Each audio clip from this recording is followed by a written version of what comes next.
देखो नारियों को ये बात कितनी सच है झूठ है आप स्वयं जानिएगा, विचार करिएगा।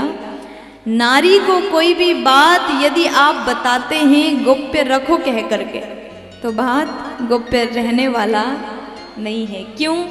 क्योंकि नारियों को लगता है कि कब मैं बता दूं, जब तक दूसरों को ना बता दे तब तक पेट में दर्द होता है।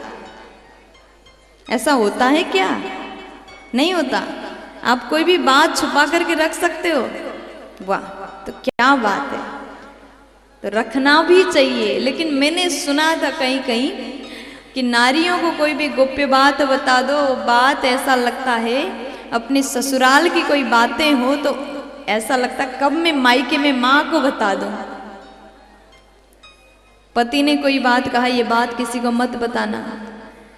पतिदेव घर से गए, फोन लगाया मम्मी को, मम्मी आज ऐसा ऐसा ऐसा हुआ, हमारे ससुराल में लड़ाई हुआ, लेकिन पता है जैसा मत करना, मैं सिर्फ आपको बता रही हूं। प्यार से बोलो। आज सत्राजित ने पत्नी को बताया, पत्नी को लगा कि किसको जाकर के बता दूं, अपनी सहेली से बताती है। देखो हमारे पति बोल रहे थे उनकी मणि कृष्ण ने चोरी किया होगा, लेकिन पक्का नहीं पता, उनको शंका है। लेकिन ये जो बात है गुप्त है, मैं सिर्फ तुम्हें बता रही हूँ, किसी को मत बताना।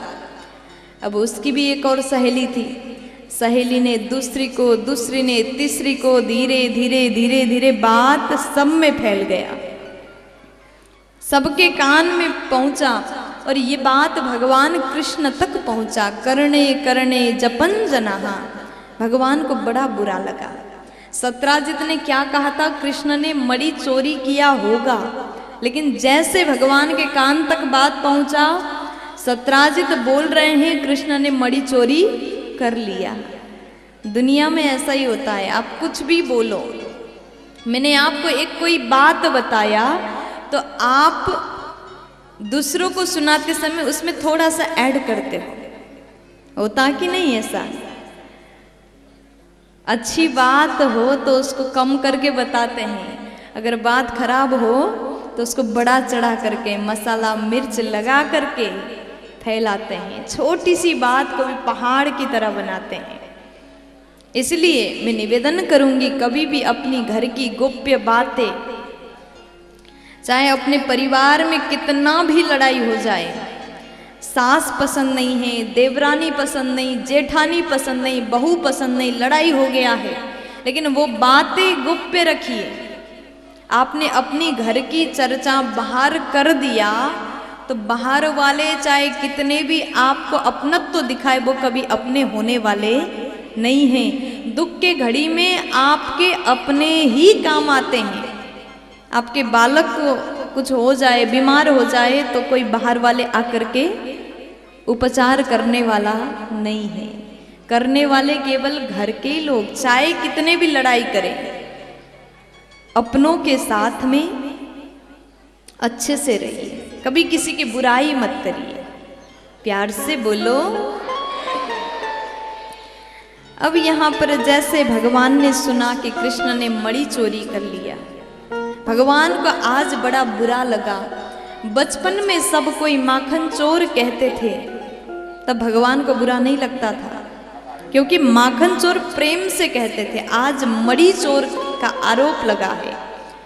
अब भगवान मणि को ढूंढने के लिए द्वारिका से निकले, जंगल में गए, सैनिक के साथ में गए हैं। जंगल में प्रवेश करते ही प्रसेन का शरीर, मृत शरीर पड़ा था, वो दिखाई दिया। थोड़ा आगे गए, एक शेर मरा पड़ा था। वहां से थोड़ा और आगे गए, एक विशाल गुफा दिखाई दिया।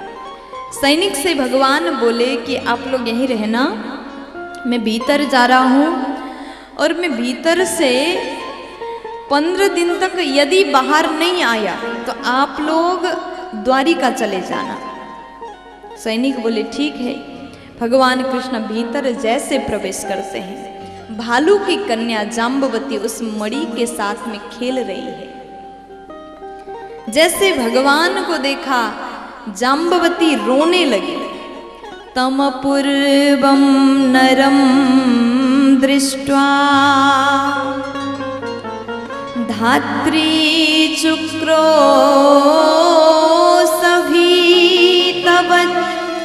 तच्छ्रुत्वाभ्यद्रवत् क्रुद्धो जाम्बवान् बलिनाम्बरः। तम अपूर्वम नरम दृष्ट्वा, अद्भुत मनुष्य को देख करके भालू की कन्या जाम्बवंत जी की पुत्री जाम्बवती रोने लगी, चिल्लाने लगी। धात्री चुक्रोशभीतवत्, अत्यंत भयभीत हो गई। देखो भालू की कन्या है, मनुष्य को देख करके भयभीत हो गई, रोने लगी, चिल्लाने लगी। भगवान कृष्ण मानव बन के आए हैं, इसलिए यहाँ पर सुखदेव जी ने लिखा नरम दृष्ट्वा, मनुष्य को देख करके जाम्बवती रोने लगी। थोड़ी देर बाद जाम्बवंत जी भीतर से आए, अपनी बच्ची को रोते देख करके भगवान से पूछे आप कौन हैं, इधर क्यों आए? भगवान बोले ये जो मड़ी है ना, इस मड़ी को लेने आया हूं, क्योंकि मुझे मड़ी चोर का आरोप लगा है, इसलिए मड़ी लेने के लिए आया हूं, ये मड़ी मुझे दे दीजिए। लेकिन जाम्बवंत जी बोले ये मेरी पुत्री का खिलौना है, मेरी बेटी का खिलौना, ऐसे कैसे दे दूं? तो दोनों में विशाल युद्ध हुआ। ये जो युद्ध है 28 दिन तक चला। यहाँ पर हार जीत नहीं हो रहा है, लेकिन 28 दिन बाद जाम्बवंत जी अत्यंत थकित हो जाते हैं। देखो जाम्बवंत जी बड़े ही बलशाली थे, युद्ध में कभी भी किसी ने उनको नहीं हराया, लेकिन आज पहली बार वो इतने थकित महसूस कर रहे हैं। वो समझ गए अगर ये कोई साधारण मनुष्य होता तो मैं कब का मार देता, ये कोई साधारण नहीं, इसलिए आज मैं इनको नहीं हरा पाया। हाथ जोड़ते हैं, प्रभु हम जान गए, पहचान गए, आप ही मेरे राम हो और आप ही मेरे श्याम हो। मेरे राम ही आप कृष्ण बन के आए। जाम्बवंत जी कौन है? भगवान ने जब राम अवतार में आए, त्रेता युग में राम बन के आए, तो उस समय आपने रामायण में देखा होगा जाम्बवंत जी भगवान राम के सहायक बने।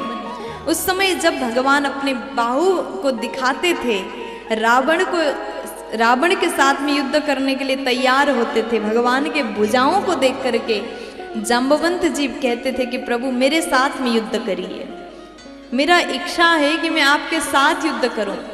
लेकिन भगवान ने कहा कि मैं मर्यादा पुरुषोत्तम बन के आया, इसलिए मैं आपके साथ में युद्ध नहीं कर सकता, क्योंकि मैं मर्यादा में रहता हूं, मैं आपको सम्मान करता हूं, आप हम सब से बड़े हैं, इसलिए अगर आपकी इच्छा है तो कभी तो मैं पूरा कर दूंगा।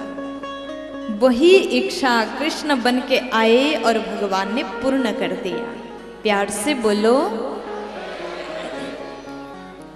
जाम्बवंत जी प्रार्थना करते, प्रभु क्षमा करिए, मैं आपको नहीं पहचान पाया, आप ही मेरे राम हैं और आप ही मेरे श्याम बन के आए, मैंने आपको पहचानने में देर कर दिया, विलंब कर दिया, माफ करिएगा।